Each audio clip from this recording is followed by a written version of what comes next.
So guys, meron sa atin nag-feel ng super package. So pakita ko lang sa inyo guys yung mga kasama dito sa super package. Sobrang dami na to. Ito, yan. Lahat na nasa paligid ko na to.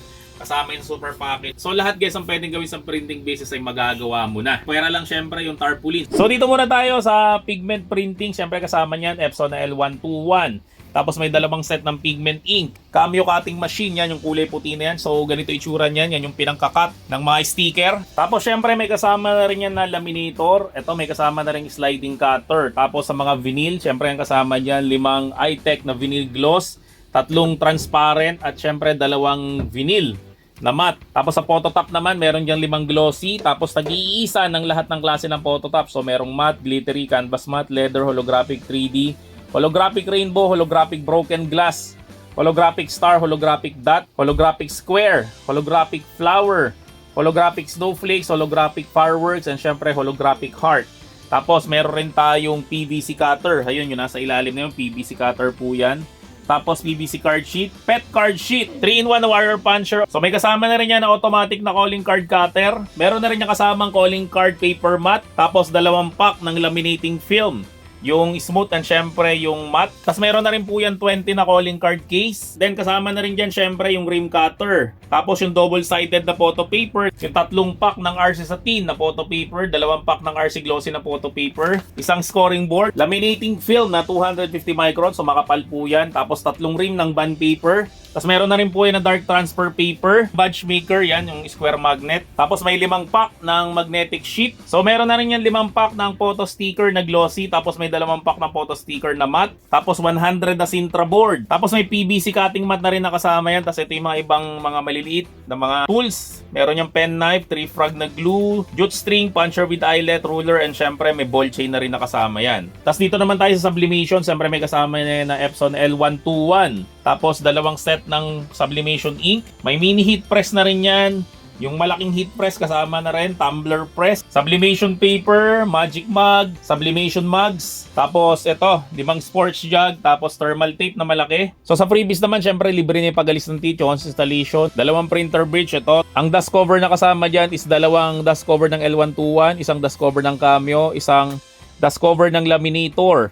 Tapos may kasama na rin po yan na weeding tool. Yung USB cord ng Cameo, kasama na rin po yan. Das 15 na Sintra board. Tapos kasama na rin yung Sintra sliding cutter. Tapos long arm stapler. Yan, libre na po yan. Laminating film na manipis, libre na rin po yan. Tapos itong Teflon sheet na extra, libre na rin po yan. Tapos syempre itong HDD na to, no, 2.5 po yan pero libre na lang rin po yan. So ipakita ko lang sa inyo syempre mga pwedeng gawin natin, no. So sa pigment printing natin, syempre normal na diyan yung document printing. Pero bukod sa document printing guys, marami pa tayong pwedeng gawin. So pwede tayong gumawa ng mga picture yan. Photo printing, pwede yan. Tapos yung kanina pang binabanggit na Sintra board, ito mga Sintra board to.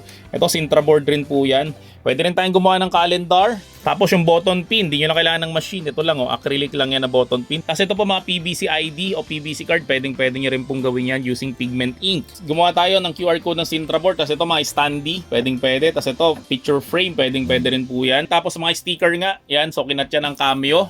Then syempre mga notebook, ito katulad nito, yan. Kasama na rin po yan. Then ito mga bookmarks. Itong mga name tag na to. Yan kasi magpapasok ka na. So pag magpapasok ka na, ay sigurado lahat ng estudyante kailangan ng name tag. Kaya ito guys, dito kayo kikita ng malaki. So ito rin guys, pwede nyo rin itong gawin sa pigment printing. Yan mga ref magnet. Ito yung kaninang sinasabi ko sa inyo na badge. Yung square badge, ito pwede nyo itong gawin. Tapos ito, kinat ko lang to ng Cameo kaso medyo manipis yung kailangan na ref magnet dito kaya nakakat siya ng shape. Tapos ito rin mga sticker na to, pwede nyo rin yung gawin. Ito, itong mga decals na yan. Yan, Merry Christmas. Pati nga ito guys, oh, yan, lahat ng makikita nyo dito ako gumawa niyan. Ito, nilaminate ko lang to. Then ito naman guys ay Sintra board naman to. So sublimation printing naman natin, ito mga nakikita nyo dito, no. So pwede tayo sa mga baso, yan, tapos magic mug. So ito pag sinalilan mo ng mainit na tubig, yung lumalabas yung image niya. Ito yung glass mug, yan, so clear siya. Then ito naman yung mga tumbler. Pwede rin kayo mag-sublimate, syempre sa lapida. Tapos pwede rin yan sa tiles, yan, tiles yan, dalawang yan. Tapos itong mga to guys, yan, mga sublimation po yan. Yung mga mirror na yan. Pati itong mga keychain na to, mga sublimation rin po yan. Oh, syempre, pwede ka rin gumawa sa sublimation ng mga metal sheet, yung mga nakadikit na yan. Then sa mga tela naman, sublimation ito sa mga tuwalya. Yan, sublimation po yan. Syempre, sa mga damit, yan, makakagawa na rin po kayo ng ganyan. Yung maliit na heat press ay pwede itong gawin dito sa mga badge lang, sa chest, yan. So lahat po yan ay ako yung gumawa using sublimation printing. And syempre yung heat press na kasama dun sa package, yun lang rin yung ginamit namin dyan. O, diba? Ang gaganda na mga gawa. So ayan guys, yung super package namin, ito yung mga pwedeng gawin. No? So gusto mag-avail ulit guys at magsimula ng kanilang printing business. So hanapin mo lang kami sa FB The Printing Shop. At sabihin mo lang guys na naparod mo itong video na to para bigyan ka guys ng isang katutak na freebies na yan at bibigyan pa kita ng discounts.